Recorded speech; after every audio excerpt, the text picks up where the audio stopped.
Hey everyone, Tommy coming at you from the Gold Coast. It's pretty early in the morning here. It's Gold Coast Marathon weekend, so there are a lot of people up and about. I think it's about 2:30 a.m. and people are getting ready for the marathon. It starts off at 6 a.m. just over beside the Broadwater here. Huge weekend. There's people from all over the world that have flown in for this. It's one of the top marathons in the world, up there with the best like the Chicago, the London, the Boston, the New York marathons. So big prize money, and one of the most picturesque marathons you could probably do or watch. So I'm not actually doing it this year. I've, I've done quite a few marathons over my past, and unfortunately I have to watch it this year. But it's going to be exciting. I'm going to shoot a quick video of the lead runners as they actually run past where I live here. So it's an out and back course to Burleigh Heads, from Southport to Burleigh Heads. You'll have to Google that, and you'll just see the runs right beside the beach all the way. So it's televised. Helicopters are up there, and the lead runners, they're unfortunately there's no Aussies that are going to be up there. I can't see it, but the lead runners they bring them in from Africa. They're just phenomenal. You see these guys running, they're not even raising a sweat, and they look like they're out just doing a quick morning jog. So I'll video that and put it up for you. It's just when they finish, they look like they can keep on doing another marathon. So and the pace that they set is absolutely skyrocketing. I think one of them broke the record for the Gold Coast. The Gold Coast Marathon's been running for 25 years, and I think when they first kicked off, when marathons weren't huge, I think there was 126 people. Don't judge me on the figures there, I may be a little bit wrong, but it wasn't huge back at the start, and it nearly folded there once, but now it's one of the biggest out there. Now today's topic, I want to talk about personalities, and I know when I was a dive instructor in far north Queensland back in the 90s with Michael Dive Expeditions, he sat us down in a seminar one day, and my background's military, so I've always been a go-getter, make decisions quick, and I never realised there was different personalities till I did this testing, because I had an English girlfriend back then, and she was a real huggy type, and I'm the opposite. I'm not a huggy type person. I think, Harriet, on the dive deck, where I used to do 1 to 2 week dive trips out the Coral Sea, and she's Harry's got such a great personality. She just hugs everyone. I'm thinking, wow.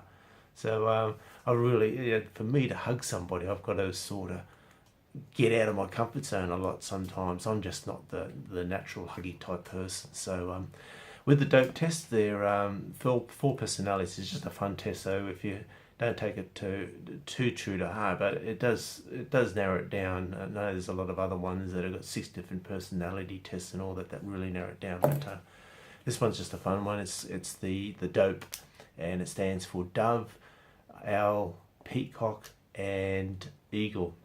Now, for instance, like I was saying, I'm an eagle. They're the go-get-em guys. They make decisions at the snap of the fingers, and just keep moving forward. So I've been like that all my life, and yeah, as I said, it probably comes back from a military training. You just gotta, it's just infused in you. You've just got to make decisions, snap, and being at sea, skippering ships, and being in forces of nature, you've got to make quick decisions. So that was the life I was suited to. Whereas my wife, she's like the opposite to me, and she's the owl. Now the owls, before they make decisions, they've got to sit down, nut it out, do all the calculations, know how it's built, what it's built with, and then they'll make a decision. So it's interesting to see how personalities work, and she's the stable force behind me, because I'm just out there going for it. So it's good to have someone just like pulling the reins back on you. Go, let's have a better look at this. Now the peacock's the other one. The peacock, they're everywhere. They stand out with, like, you go to a party or something. They're the showy type. They've got to be seen. They've got to be heard. And peacocks stand out. They're fun to be around. They're fun to go out with, and they've always got to be like the focus point. So that's the peacock.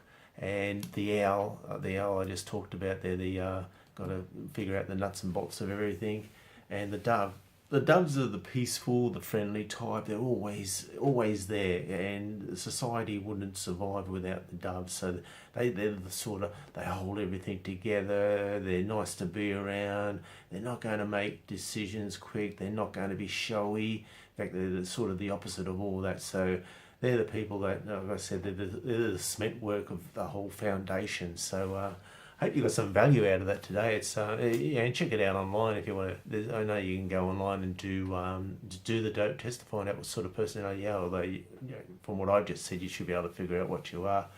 And so when you're talking to people, building your business, getting leads, and don't do what I used to do. Just think everyone was the same. You've got to talk to people at their level. So if they're a peacock or an eagle or an owl, you'll pick that up pretty quick. So I know in my sales time that especially when you come across couples and you go out to do sales, you've always got different personalities, and you've got to know how to, if you want the sales, how to relate to the wife and the husband, or the girlfriend, the boyfriend. So it's a lot easier when it's just one-on-one, because you listen to what their expectations are, to what they want, and you quickly come around to being on the same level and not talking the same way and feeling the same way, and feeling what their pains are that you want to help resolve. So I'm a listener nowadays. I never used to be a listener, but my wife might disagree on that. But I do try to listen to other people before I even talk about myself or anything else. So I hope you got some value out of that today. I'm going to come back with, like I said, with the lead marathon running group today. I'll shoot that up for you, and we'll catch you in about 6 hours time. So have a great morning.